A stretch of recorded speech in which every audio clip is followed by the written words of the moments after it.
Welcome back to the United Enigma. We're back again for a match preview on the EFL Cup first game, which is going to be United against Crystal Palace. And luckily, to start with, we are at home. So fans, you can relax a bit. It's a home game, so I can only hope this is going to be a win. Put us next into the next draw, into the next round, nice and easy, and we need to go on a cup defense. I don't want to be a downer, guys, but I'm sure you can all agree that the likelihood of United winning any major trophies this year is next to zero. Like, let's not kid ourselves into thinking that we are going to win either the Premier League or the Champions League.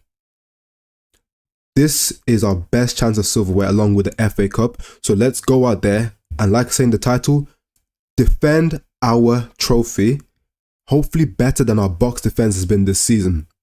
So to begin with, as always, what we're going to do, have a quick look at the lineups I'm predicting for both ourselves and for Crystal Palace. Have a brief talk about how I believe Palace are going to set up and how we're going to be able to, rip them apart, in my opinion. I believe that this is going to be a comfortable victory for Man United, irrespective of a lot of the changes.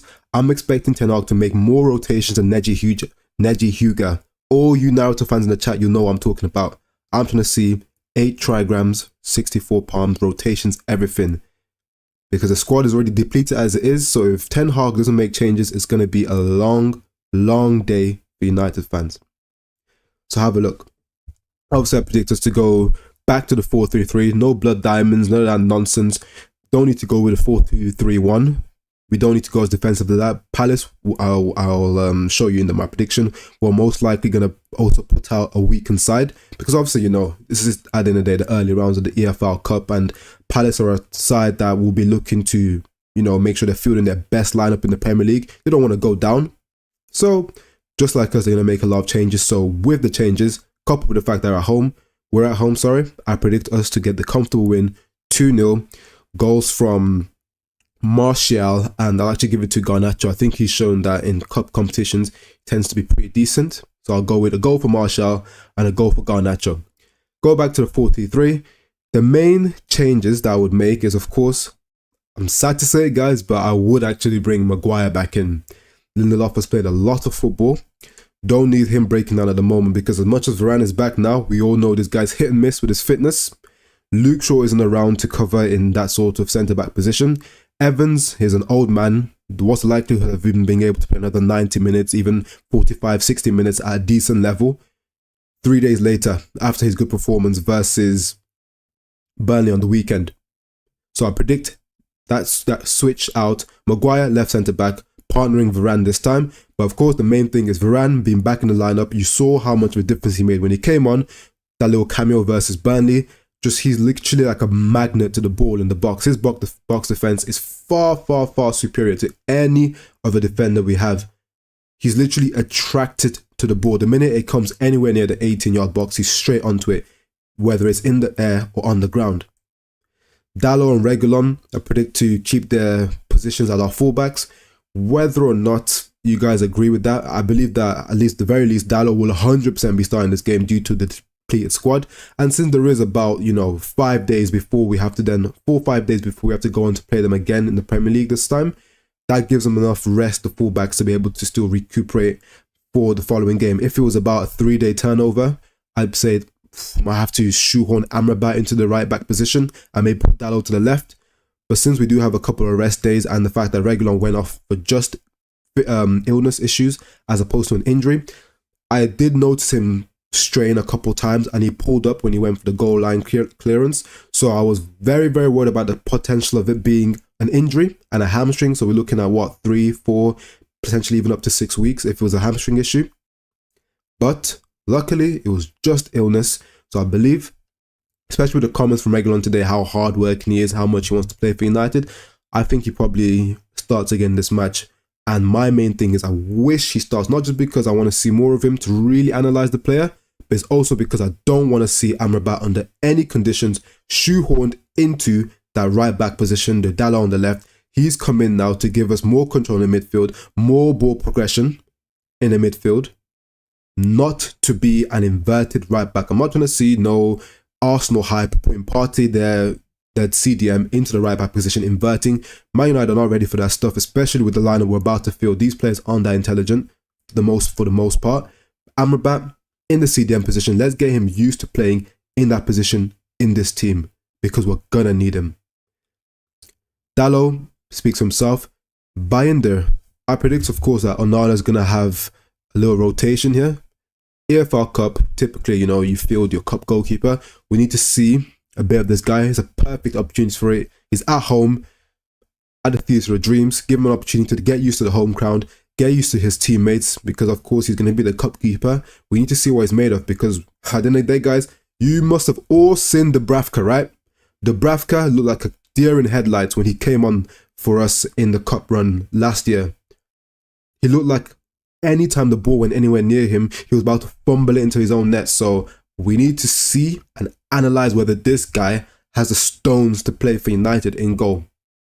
And I'm hoping that because of the type of characters Ten Hag picks, I can only assume that he's got the mentality to be our goalkeeper, and anytime he comes in, similar to Romero, he should perform. But I'm looking to see that. Amrabat, one of the main players we're looking at this match. As much as there's a lot of rotations around, the reason I'm playing Hannibal, he played one on the weekend, he's young, he'll definitely have the fitness to be able to play a couple of days later.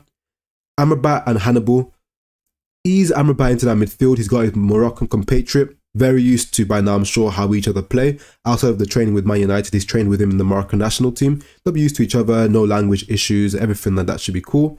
Then Bruno, I believe, will play.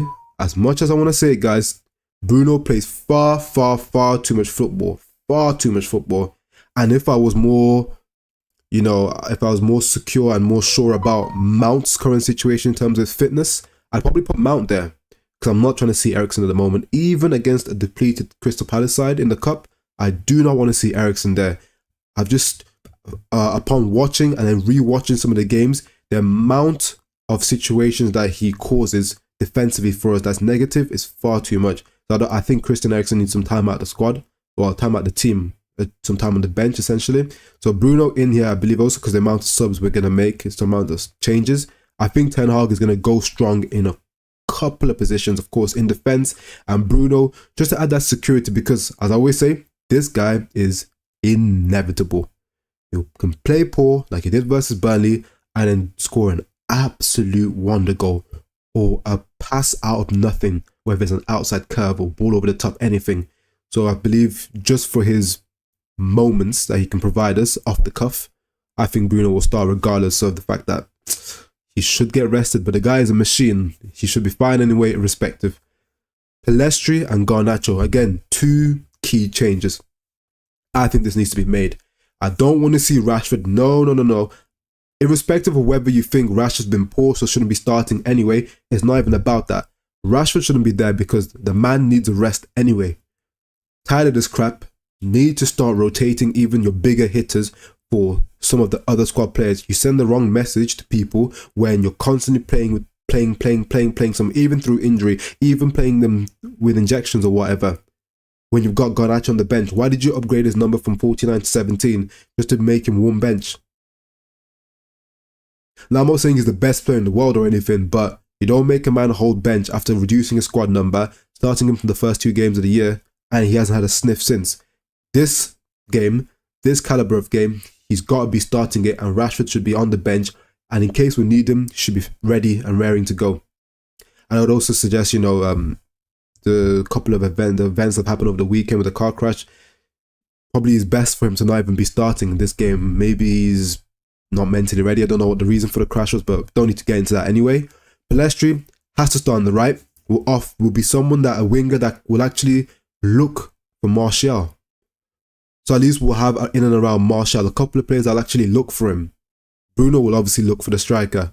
Pelestri, someone that'll look for the striker. Even if Garnacho wants to take on a couple shots for himself, cutting and shoot, at least then Martial's got a couple of other players in and around, Reguilon, Dalot, a couple of players around him that will actually look to provide him chances, and we can have the more, goal threat oriented players in Martial and Garnacho in the box.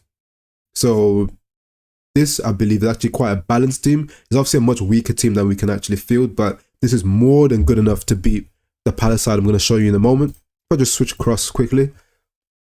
So this is the team I'm going for in terms of Palace. So we've got Mateta, Eze, Jeffrey Schlupp, Hughes, Ridwald, Mitchell, Holding, Rob Holding, that is from Arsenal. We all know we can get at him. We've seen that hairline. The hairline's going back again. He needs to go for a trip in Turkey again. So that hairline's going back. Hopefully Marshall, Garnacho make this guy stressed. By the time they're done with him, that hairline should be even further back. Mane settings. So I'm trying to see. It's got Richards, Nathaniel Klein. That's an old name. This guy's still balling, you know. That's crazy. And then Saki. So couple of changes I put in here. Dean Henderson's the main one. I'm hoping the Theatre of Dreams turns to the Theatre of Screams for him. Hopefully throws in a couple of howlers, makes it an easy night for us. I know we tend to make games difficult for ourselves. So hopefully Dean Henderson gives us a layup, just helps us along to the win, knocking them out from the competition. So the main threats from this team is gonna be Eze and Schlupp. Those are the two players that I'm prioritizing. So if we just have a brief look at how Crystal Palace tend to play. So the strengths as a team is being able to steal the ball from the opposition. Again, this is why I would have highlighted Amrabat as a key player in the system. This is a team that are very good in the press, setting traps for the opposition to be able to nick the ball off you in pretty dangerous areas. Of course, if you see their weaknesses, they struggle with scoring their chances. They very much struggle with scoring their chances and they struggle with keeping possession of the ball.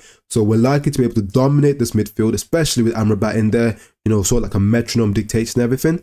Keep Amrabat in there on the ball, have him holding possession, but then we need to be careful about them trying to steal the ball from us in certain areas. They're decent from free kicks, but I believe that's normally when Elise is playing, so I wouldn't really look into that too much. Aerial duels, they do have a lot of players that are good in the air. Got some powerful players in the squad, even players that aren't your focal point types of strikers, even players like a Schlupp he's not the best in the air, but he's physical. And you know Man United struggle with physicality typically. They're good at defending set pieces, but I don't predict a score from that anyway, so that's not even a problem for us. They take a lot of shots, but they struggle with finishing. The main thing and the main threat that I see, if I just quickly show you guys who I believe the key players for this matches. So it'll be Jeffrey Schlupp and Eze. The reason that these two are the main players for Crystal Palace are going to be a potential issue for us is the simple fact that they're both players that are good at driving. We saw in bits during the match versus Bayern Munich, or consistent throughout the game, Musiala absolutely tearing us apart time after time after time. And yes, Eze isn't as good as Musiala. He isn't. But he can most definitely be someone that can twist and turn and rip someone like a Maguire apart very easily. If he pulls out to the left, can rip Dalot apart. So we need to be very careful of him picking up the ball in space with time to turn on the ball without someone constantly applying pressure on him immediately. So if Amrabat does play in that CDM position, I want to see him straight onto Eze. Very tight onto him, man-to-man in that midfield. We do typically employ a man-to-man press in midfield. I believe we'll go with that again in this match. And I want him man for man with Eze, just on man the whole game. On man. And again, Jeffrey Schlupp, he literally epitomizes P&P. The big U, the fast U as well. P&P, if we allow him again, another player, time, a bit of space. He's not the most technical, of course, but if we do allow him time and space to just run in a straight line at you, similar to a Mikel Antonio, you're not really going to stop the guy. So we've got to be careful, know when to stand off, know when to go very aggressive, but not too tight, because someone like him, since he'll be playing on the right hand side, he would roll a Reguilon with ease if he gets too tight. So Reguilon's going to have to be very smart with how he defends against him during the game. It's not like he's playing against, he's not playing against some prime Bale or prime Iron Robin. He's not that. Let's not get it twisted. But I'm just saying, for what Man United have been struggling with this season, he has the sort of attributes, him and Eze, that could pose us an issue. People that can run with the ball. We've seen the stats this year for Man United. We're very poor at winning ground duels. So players that are good at take-ons, they're a big threat for us at the moment until we sort that aspect of our game out. We'll just go on to the United players. So I spoke about him briefly very briefly at the beginning, but Bayindir, debut for him, full first home debut for him. Need to see what he's all about. Obviously going to be looking at how good he's on the ball. Is he a like-for-like profiler keeper? This is more of how, on the scouting side of things, have they done their due diligence correctly? Have they gone for a keeper that's obviously not as good as Onana, but is he a similar profile to him? Is he decent on the ball? Does he command his box? Just going to have to look at these little things. Obviously, I'm not expecting him to be a world beater, but is he someone that, if he was called into the line of duty or Onana's form was so poor, he's replacing, can we hang our hat on him and be like, yo, come into the first team's lineup and we're all good? That's what we're left to see. We're left to see this. Next player I want to have a look at briefly is Amrabat. Spoke about him again. Would like to see what his passing is like. I want him to play this game, play again against Palace on the weekend, get some of that Premier League experience. I want to see what he's like under pressure. I actually hope that Crystal Palace don't sit too deep in a proper low block. I really want to see him under pressure. I want to see them actually try to come at us, try to press us, not give us too much respect. I want to see him tested this match. I want to see, as a new signing, you want to see your new signings tested because you just want to know more about the player. We've all seen the comps, we've all seen the Mbappe tackle, we've all seen that. But what is he going to do in a red shirt for us tomorrow night? That's what we're trying to see. But in terms of his attributes and how he performed last season for Fiorentina, how he performed for Morocco, he definitely has that duality to his game. The ability on the ball is there, and the ability off the ball is there. Something we've been crying out for. Do not want to see this guy a right back or left back. Do not want to see it. That's the only thing I'm praying for. Martial. Some of you guys might be surprised as to why I've put Martial as one of the key players for this match.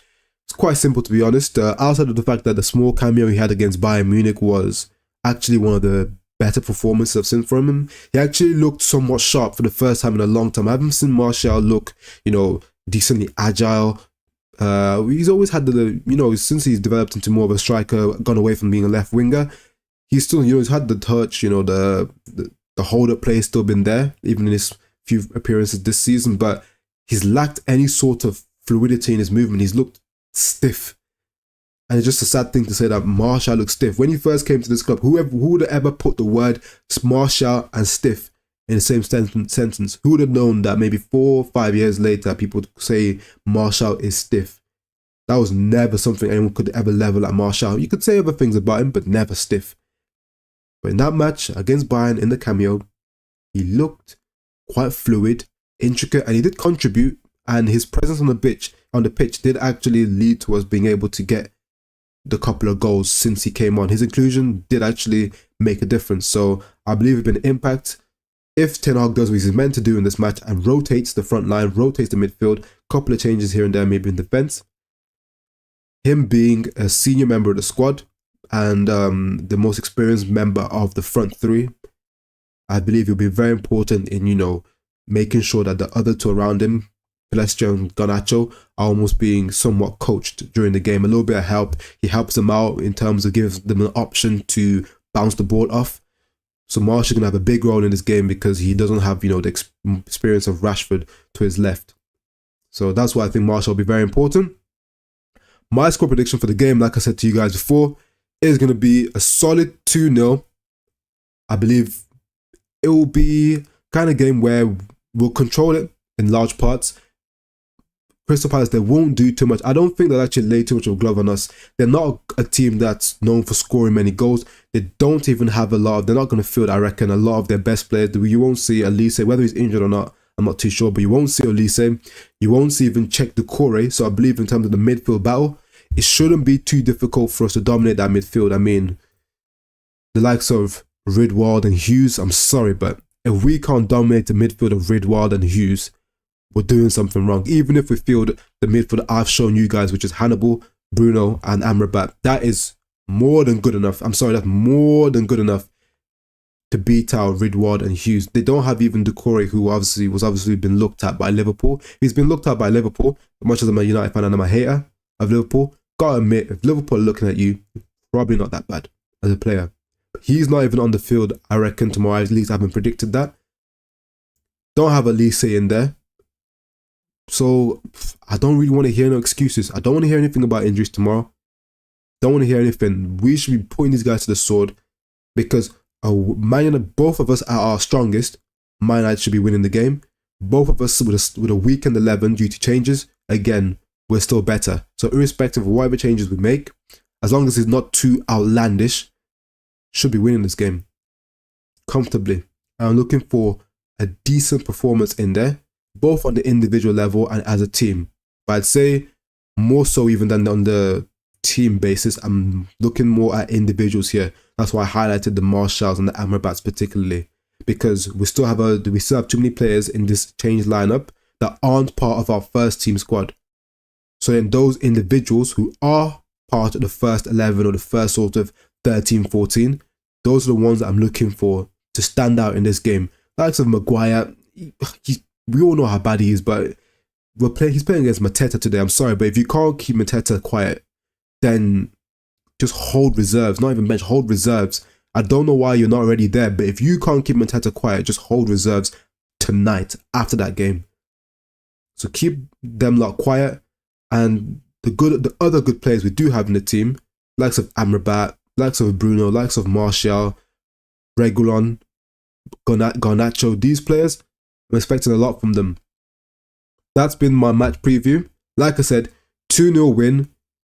Get the win, knock them out, and let's defend this trophy, because, United fans, it may be the only bit of silverware we see this season.